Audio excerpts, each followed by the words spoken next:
주안의 만나 9월 27일 토요일 묵상을 함께 나누도록 하겠습니다. 오늘 말씀은 역대하 10장 1절에서 19절까지의 말씀으로요. 왕국의 분열이라고 하는 제목으로 함께 묵상을 나누도록 하겠습니다. 자, 오늘 본문에서는 솔로몬의 죽음 이후에 이스라엘이 남과 북으로 분열되는 내용들에 대해서 말씀을 하고 있습니다. 참된 리더십은 다음 세대까지 자신의 선한 영향력을 끼치는 리더십입니다. 자신의 시대에는 화려했다가 다음 세대는 그대로 저물어 버리게 된다면 그것은 참 안타까운 것이 되는 것이죠. 솔로몬의 모습이 그러합니다. 솔로몬은 자신의 시대에는 더할 나위 없는 영광을 누렸지만 자신의 아들의 시대가 되었을 때에는 나라가 둘로 나누어지는 안타까운 일들이 벌어지게 됩니다. 솔로몬의 죽음 이후에 이스라엘은 솔로몬의 아들 르호보암이 다스리는 남유다와 느밧의 아들 여로보암이 다스리는 북이스라엘로 나누어지게 됩니다. 남유다는 유다 지파와 베냐민 지파만 남게 되어요. 그리고 이 두 지파가 다윗과 사울의 지파죠. 그리고 북이스라엘은 나머지 전체인 10지파로 이루어지게 됩니다. 즉 왕족과 귀족만 남고 나머지 다 갈라지게 된 거예요. 자, 이 내용들을 표면적으로 보면 르호보암에게서 그 원인을 찾게 됩니다. 그가 10지파의 요구들을 들어주지 않았기 때문에 일어난 일이 되는 것이죠. 그러나 이 모든 것의 원인을 엄밀히 보자면 이것은 솔로몬의 우상숭배와 그의 불순종으로 인한 하나님의 심판입니다. 자, 르호보암이 왕이 됩니다만 다윗 왕조는 곧바로 위기가 찾아오게 됩니다. 북쪽에 있는 지파들이 불만을 표하기 시작한 것이죠. 르호보암은 이 북쪽 지역의 지파들의 지지를 얻기 위해서 세겜으로 가게 됩니다. 요즘 우리나라 대통령도 지지를 얻기 위해서 도시들을 다니면서 국민들을 만나고 하잖아요. 마찬가지의 행보를 르호보암도 한 것입니다. 그런데 백성들이 왕을 만나기 위해 예루살렘 궁으로 온 것이 아니라 르호보암이 세겜까지 가야 하는 상황이라면 솔로몬이 늙었을 때 그를 향한 백성들의 시선이 어땠는지를 알 수 있는 대목이기도 합니다.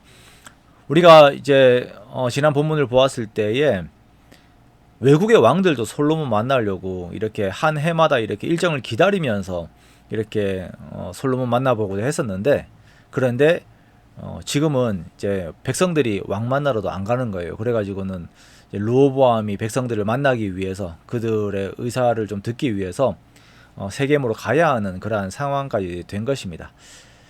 아직 왕권이 견고하지 않은 르호보암이 세겜까지 찾아갔어요. 하지만 여기에서 큰 반발을 당하게 됩니다.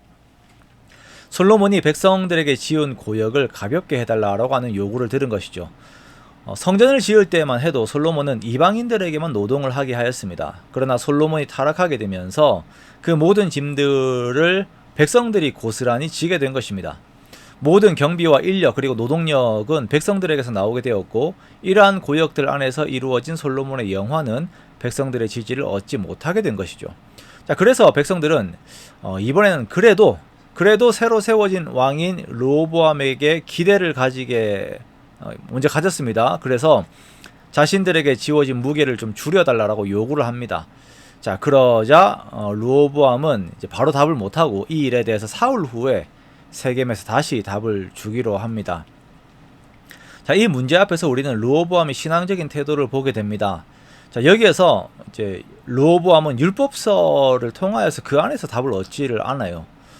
여기서 의논을 하긴 합니다만 또한 원로들의 말을 듣지 않고 미숙한 어린 신하들의 말을 듣지요. 그리고 결과적으로 자신의 아버지보다 더 강압적인 통치를 하겠다라고 선언을 해버립니다. 더 무거운 멍에와 고통스러운 채찍으로 다스릴 것이다 라고 아주 가혹한 말을 해버리게 되어요. 그런데 15절에서 보면 이것이 하나님에게서 난 것이다 라고 말씀을 하고 있습니다. 분명 르호보암의 미숙함이 직접적으로 보이긴 합니다만 이것이 하나님에게서 난 것이다. 자, 그리고 여로보암에게 하신 말씀을 이루시기 위함이다 라고 말씀을 하고 있습니다. 즉 이것은 솔로몬의 죄와 함께 하나님께서 나라의 분열이라고 하는 재앙을 준비하셨다라는 것을 말씀을 하시는 것이에요. 우리는 현재 짓고 있는 죄가 미래에 미치는 결과들을 보고 있습니다. 그렇지요. 현재 내가 하나님 앞에서 지금 가지고 있는 태도가 미래를 결정하게 됩니다. 그러므로 우리는 지금의 상황이 내가 보기에 좋아 보여도 마음의 두려움을 가지고 하나님의 말씀에 순종하는 태도를 가져야 할 것입니다. 내가 괜찮다고 괜찮은 것이 아닙니다. 하나님께서 괜찮다라고 하셔야 괜찮은 것입니다. 그러므로 우리가 하나님 앞에 정직하고 겸손한 마음을 가지고 오늘을 살기를 원하며 그렇게 주님의 말씀 앞에서 살아가는 우리가 되기를 원합니다.